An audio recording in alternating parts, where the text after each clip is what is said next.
He wasn't born or trained in the famous, wealthy football cities where legends are usually crafted. He didn't grow under academy spotlights or learn beneath the shadow of giants.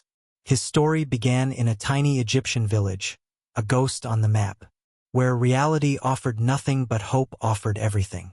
He endured the silence of doubt, the sting of being overlooked, the weight of being underestimated. Yet the spark in his heart burned like a wildfire. Because this is more than a story.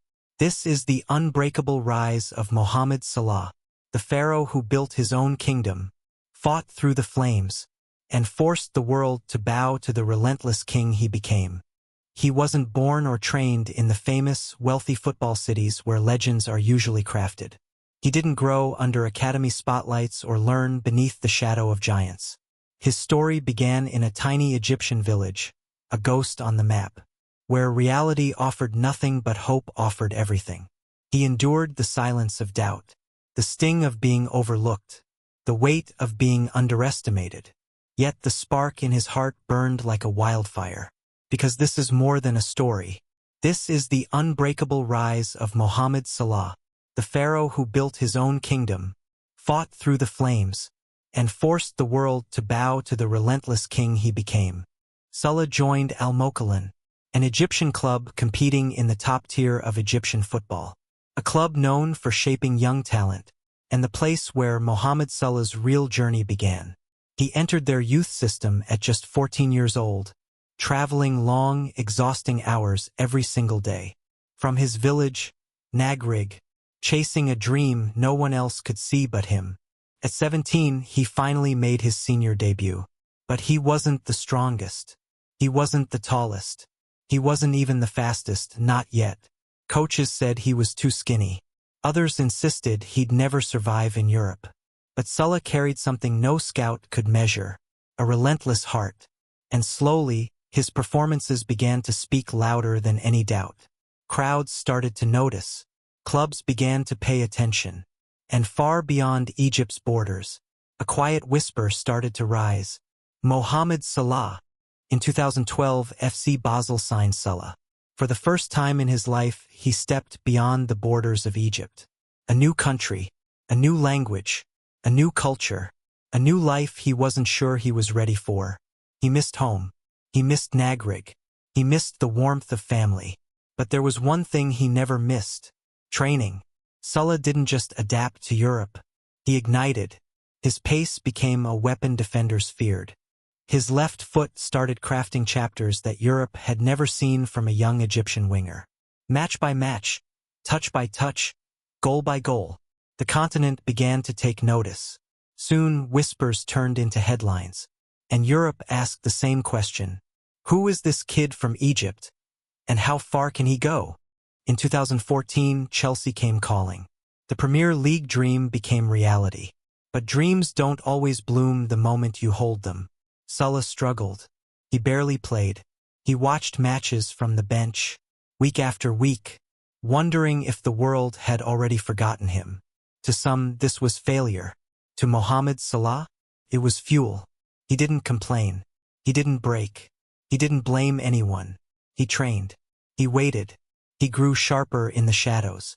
So when Chelsea sent him on loan, first to Fiorentina, then to Roma, they didn't send him away. They set him free. Because in Italy something changed. The quiet kid from Nagrig turned into a force the world could no longer ignore. Chelsea didn't loan out a problem. They accidentally built a monster. When Chelsea shut the door on him, Italy opened a new one. And in 2015, Mohamed Salah arrived in Florence. Not as a superstar, not as a savior, but as a forgotten talent with something to prove. Fiorentina didn't just give him a jersey. They gave him a rebirth. Under the purple lights of the Stadio Artemio Franchi, Salah ignited. He ran with fury. He dribbled with purpose.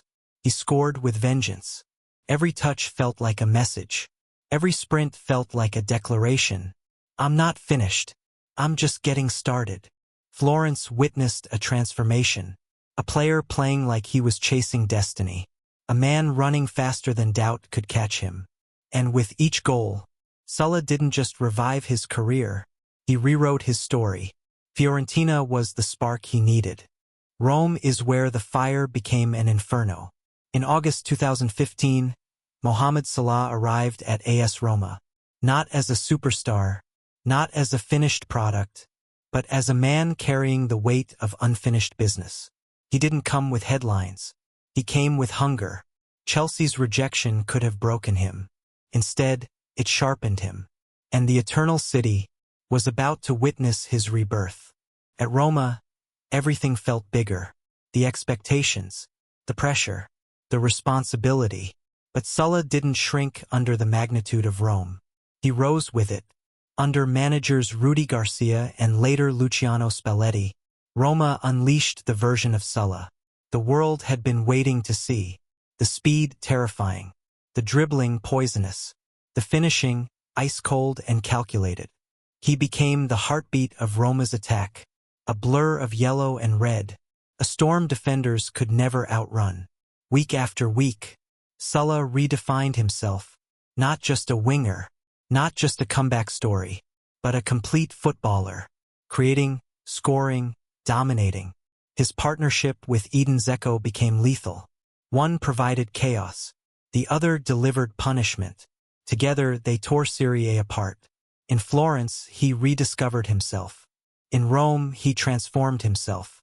Fans who once barely knew his name were now singing it with pride, their voices echoing through the ancient walls of the capital. And the club that took a chance on him found its brightest star. Roma offered Salah a stage. Salah turned it into a battlefield. And on it, he became unstoppable. But destiny had one more stop for him. In 2017, Jürgen Klopp made a phone call that changed everything. "I want you at Liverpool. The rest? History." It was at Liverpool that Mohamed Salah's full potential was finally unleashed. This wasn't just another chapter. This was where he became legend. Under Jürgen Klopp, Salah transformed from a rising star into one of the most feared forwards on the planet. His left foot became myth. His pace became terror. His consistency became history. And with Liverpool, he built a trophy cabinet fit for a pharaoh. Premier League winner, ending Liverpool's 30-year wait. UEFA Champions League winner. FIFA Club World Cup winner. UEFA Super Cup winner. FA Cup winner. EFL Cup winner. Community Shield winner.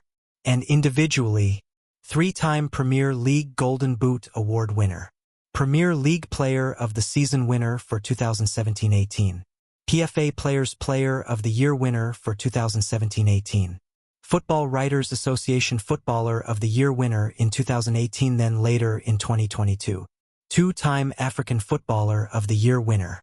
Liverpool's all-time top scorer in European competitions. Fastest player in Liverpool history to reach 100 PL goals. Most left-footed goals in Premier League history.